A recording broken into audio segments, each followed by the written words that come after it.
Poor thinking habits keeps most people poor. Not poor working habits. Most people work hard, but they don't think hard. And Shoaff taught me that the mind is like a factory, a mental factory. And whatever you think about all day long pours ingredients into this mental factory. And that's what builds the economic, social, financial fabric of your life. He quoted me a Bible phrase that says, "As you think, so you become." How awesome. When he talked about poor thinking habits, he had me. I used to start the day reading the morning newspaper. You can believe that or not. I'd get a cup of coffee and read the paper. I'd load up on wars and riots and murders and stabbings and killings and bank robberies and muggings and car wrecks and tragedies. I'd even read the back pages. I seem to like that stuff for some weird reason. I'd load up on all that, and then I'd start the day. You can imagine the kind of days I used to have. You walk around on your financial knees. They call you economic peewee. The guy says, "I want to be a great leader." Wonderful. The first thing we do is follow him to his house. When we get there, we walk in and check his library. Number one. Somebody says, "Why check his library?" The reason is because what a man reads pours massive ingredients into his mental factory, and the fabric of his life is built from those ingredients. You would not believe what some people have got in their house to read.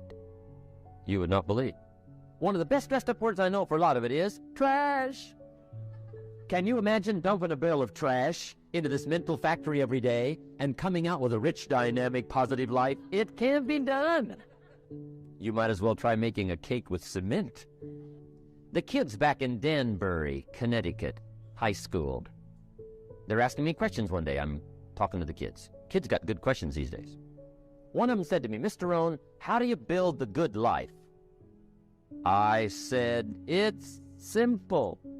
It's not easy, but it's simple. Here's how you build anything. Select the right ingredients, keep out the wrong ingredients, and it starts with thought. Everything starts with thought. So you must be wise and careful what you think about, because that starts everything. You got to be wise and careful." I asked the kids, what would happen if somebody dropped sugar in my coffee? They said, "You'd be okay." I said, "What if somebody dropped strychnine in my coffee?"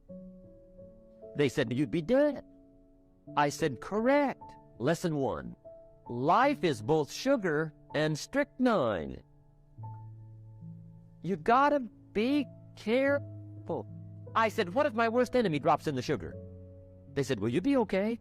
I said, "What if my best friend, even by accident, drops in the strychnine?" They said, "You'd be dead." I said, "Correct. Lesson two, watch your coffee. You gotta be careful. See, it doesn't matter who hands you the bad stuff. It doesn't matter where you get the bad stuff. It'll still do its damage on your bank account, wherever you get it." Mr. Shoaff gave me one of the greatest phrases when I first met him when he said, "Jim, every day stand guard at the door of your mind." How important. Stand guard at the door of your mind. And you decide what goes into your mental factory. Don't let anybody just dump anything they want to in your mental factory, because you've got to live with the results. Become a good reader. All of the successful people I know and work with around the world, they're all good readers. Curiosity drives them to read. They got to know. They just read. Become a good reader. Now, that's my opinion. Listen to the other lecturers and listen to me and make up your own mind. Don't be a follower. Be a student.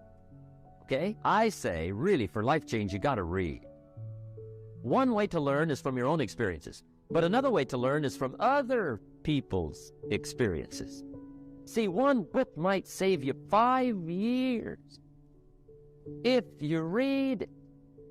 Did you know there's books on how to be stronger, more decisive, be a speaker, be a leader, have a better effect on other people, develop your personality? Did you know there's books on that? And people don't read them? How would you explain that? and they can read. Did you know that hundreds of successful people have written their stories in books and they wrote down how they did it, and people don't read it? How would you explain that? If the guy's busy, you get tied up. The guy says, yeah, you work where I work, but the time you struggle home, it's late. You got to eat a bite of supper, watch a little TV, get to bed. You can't sit up half the night reading. And the guy's behind on his car payment.